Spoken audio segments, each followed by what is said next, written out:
Hi friends, welcome back to 10-minute recaps. Today, I'm going to explain a romantic thriller film from 2005 titled, The Quiet. Spoilers ahead.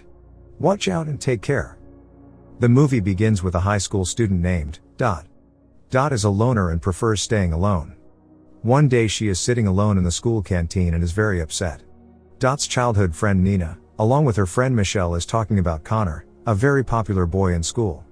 One of Dot's teachers approaches her to give her some company, but Dot walks away, goes to the bathroom and spends the rest of the day there. After a long time, Nina comes and takes her home. After the accidental death of her deaf father, Dot, an orphan teenager who is also deaf and mute, is sent to live in Connecticut with her godparents and their teenage daughter, Nina.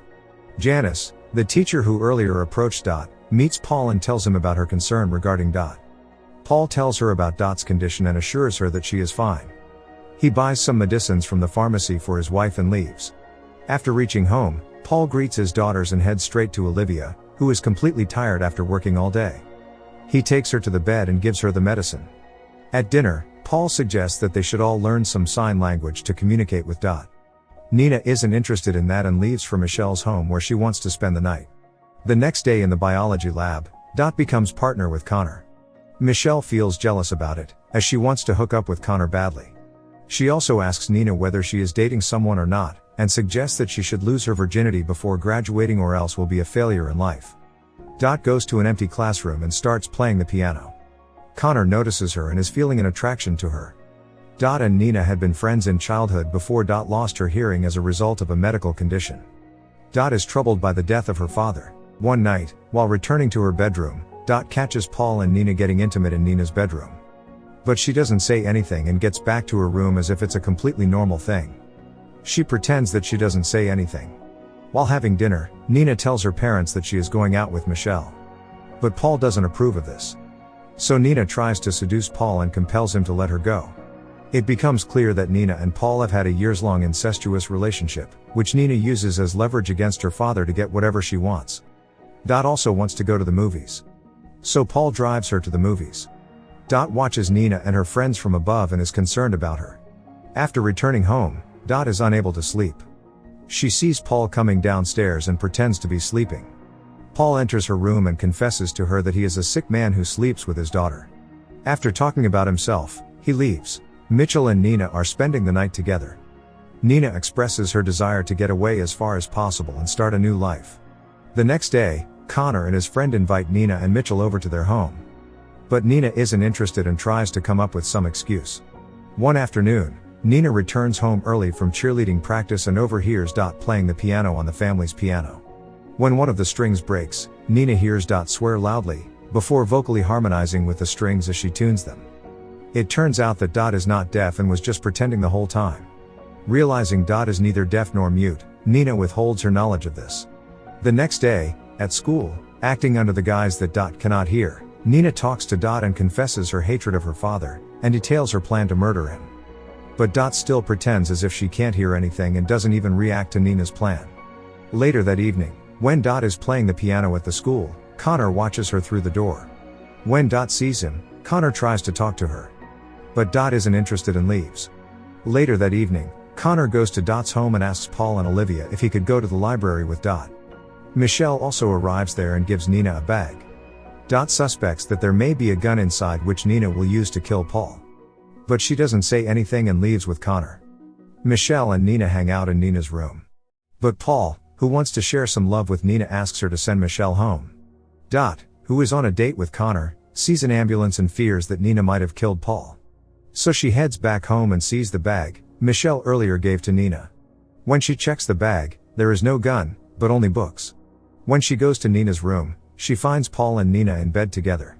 So she deliberately breaks a vase in the hallway, interrupting their little adventure. Nina realizes the action signifies Dot's alliance with her. Later that night, Dot comforts Nina in her bedroom as she cries herself to sleep. The next morning, Nina tells Dot that she is going to kill Paul at midnight, this time for sure. To stop her, Dot calls the Department of Child Welfare. But she changes her mind and doesn't tell them anything. The following night, after a basketball game, Dot takes Connor to the swimming pool where they can be alone. Connor spills numerous personal secrets to Dot, without knowing the fact that Dot can hear very well. Back at home, Paul and Olivia are talking about Nina and what's better for her future. Olivia tries to seduce Paul, but he isn't interested. After all, he wants to save his stamina for Nina. Meanwhile, Connor is still sharing his secrets with Dot. Dot cannot resist herself anymore and get undressed. The two then get intimate. Meanwhile, Nina returns home from the game and sees Paul waiting for her. After getting intimate with Connor, Dot sees the clock and realizes that it's close to midnight. So she runs back home. Paul visits Nina in her bedroom while she irons her cheerleading uniform. Paul, who is saving his stamina for Nina, tries to get intimate, but Nina stops him. Mustering all the courage to proceed with the murder, Nina tells him to close his eyes, saying that she has a secret to show him. She proceeds to approach him with the hot iron to burn his face but is interrupted when Dot returns home. Nina puts the iron down and instead lies to her father that she is pregnant and needs $1,000 for an abortion. Paul agrees to give Nina the money the next day. The next day at school, Connor approaches Dot and asks her to join him at the school's spring dance. Dot refuses his proposal, but Connor is adamant about taking her to the dance. So Nina and Dot prepare to attend the school's spring dance the following night. While getting ready, Nina tells Dot she is going to kill Paul that night and run away with the abortion money he is giving her. She explains that she will find work as a stripper, believing she can become famous like Courtney Love. Before the girls depart for the dance, Paul confronts Nina after finding tampons in her purse, and accuses her of lying about the pregnancy. Meanwhile, Dot, who is playing the piano downstairs, hears the argument.